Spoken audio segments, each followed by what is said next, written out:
কি হ'ল জানানে, আজি আকৌ ইয়াতে আহিব লগা হ'ল ঘৰত। মানে খেতি বাতিলে অলপ নহয় অলপ খেলি মেলি হ'বই দিয়কচোন। আৰু আজি আকৌ নতুনকৈ আহিব লগা হ'ল। যোৱাকালি সন্ধিয়া গৈছিলোঁহে, এতিয়া মানে আকৌ হাজিৰা মানুহ দুজন ইয়াতে লগোৱা হৈছে, মানে আলিবিলাক আৰু জানবিলাক বান্ধিবৰ কাৰণে। আৰু সেইকাৰণে মানে তেওঁলোক আহি তাতে লাগিছে কামত, আমি আহি পাওঁতে দেৰি হ'ল। আমাৰ কিজানি 11:45 মান হ'ল, এতিয়া বহুত দেৰি হ'ল। দুজনমান চিনাকি মানুহ লগ পালোঁ, কথা পাতিলোঁ। তাৰপিছতে মানে এওঁ গৈছে, সিহঁতক আহাৰ খবৰটো দিওঁ। আৰু ভাত পানী যিহেতু দুপৰীয়া বনাব লাগিব, হাজিৰা মানুহ, গতিকে এতিয়া 12টা বাজা নাই, বাজিব আৰু 5 মিনিট 10 মিনিটমান পিছতে। আমাৰ আহোঁতে 45 মিনিটমান লাগিল। অলপ সোনকালে আহিছোঁ ভাল ৰাস্তাই দি, গতিকে চাই থাকিব মোৰ ব্লগটো। যোৱাকালি মই এতিয়া আমাৰ মাধুপেহীহঁতৰ বাটত ৰখি আছোঁ, এওঁ তাৰ পৰা অহালৈকে। আৰু মোৰ চচমাযোৰ চেঞ্জ কৰিলোঁ মই। সেয়া বহুত ধুনীয়া জবা ফুলৰ তলত এনেকুৱাকৈ এটা সুন্দৰ পৰিৱেশ। চাওকচোন, ইমান ক্লিয়াৰ ছবি।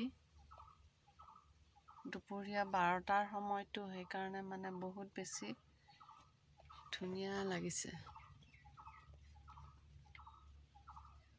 একদম নিঠাল দি ৰ'দ পৰি আছে। এইয়া এওঁ আমাৰ আহি আছে, এইটো আমাৰ ৰাস্তা আৰু আকাশৰ দৃশ্য একদম এক্সেলেণ্ট। গৰম দি আছে, কিন্তু মানে ৰন্ধা বঢ়া কৰি আছোঁ মানুহ কেইজনক লাগি।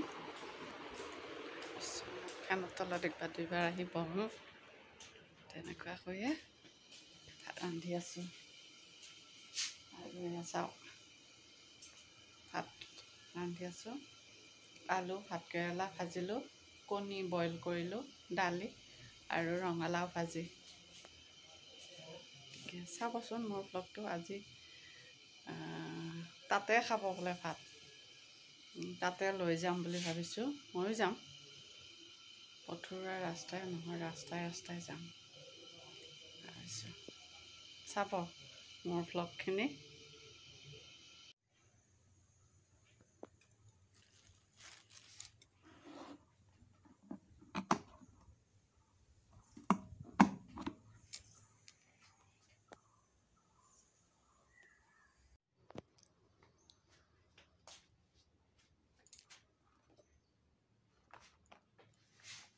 তলত এখন কাঁহী দিছোঁ, তাৰ ওপৰত পাত দিছোঁ, আৰু ইয়াতে মানে ভাত আৰু চব্জিটো দিম। দালিটো এক্সট্ৰাকৈ ল'লোৱে, নিমখ জলকীয়া আৰু চব্জিটো যেনেকৈ দি দিম।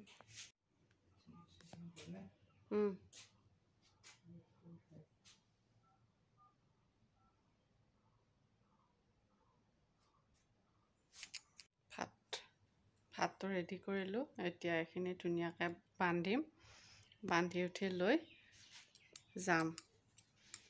ব'লক আপোনালোককো লৈ যাওঁ তাতে পথাৰত।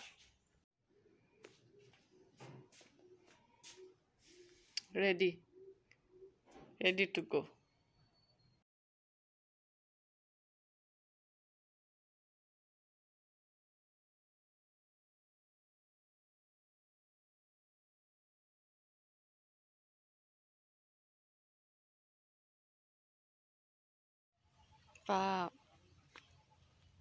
বহুত ধুনীয়া ৰাস্তা।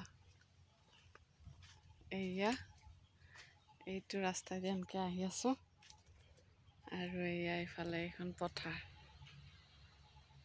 সেইটো ৰাস্তা সিফালে। কোনোবাই কঁঠাল গুটি পেলাই থৈ দিছে।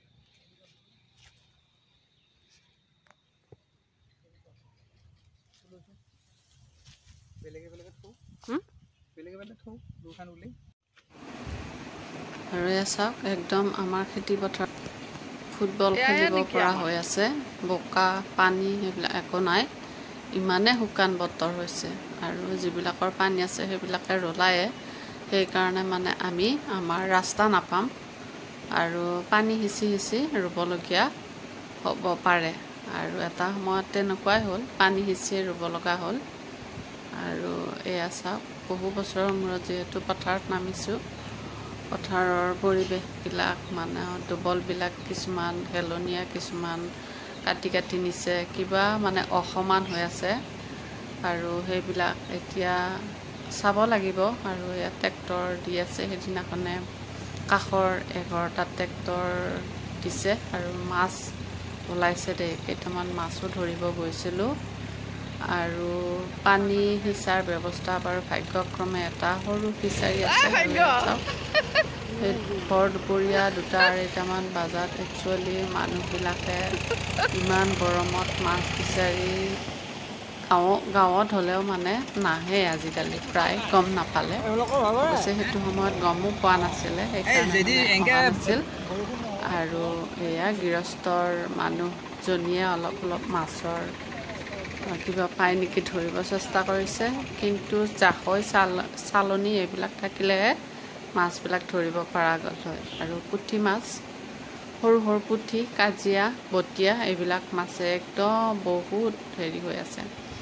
মানে ময়ো এটা সময়ত নামিছোঁ, যায় ক'ৰবাৰ 4-5টা মানহে এনেকুৱা মাছ পালোঁ। বহুত ধৰিব ইচ্ছা গৈছিল, কিন্তু সেই মুহূৰ্তখিনিতে ধৰিব লাগে। তাৰপিছত ট্ৰেক্টৰ গুচি যোৱাৰ পাছত মানে আৰু মাছ ধৰাৰ কোনো কাম নাই। তাৰপিছত গধূলি আমি এনেকুৱাকৈয়ে চিম্পুল ভাত বনাই খালোঁ, যিহেতু বহুত ভাগৰ জোগৰ লাগিছে দুপৰীয়া। তাতে ভাত পানী ৰান্ধি বাঢ়ি আহি ইয়াতে আকৌ এইবিলাক কৰাত ভাগৰ লাগে।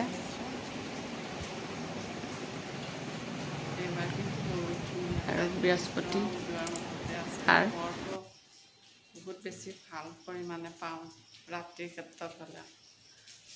আজি দিনটো আপোনালোকৰ লগত অলপ অলপ কিবা কিবি শ্বেয়াৰ কৰিছোঁ, চাব।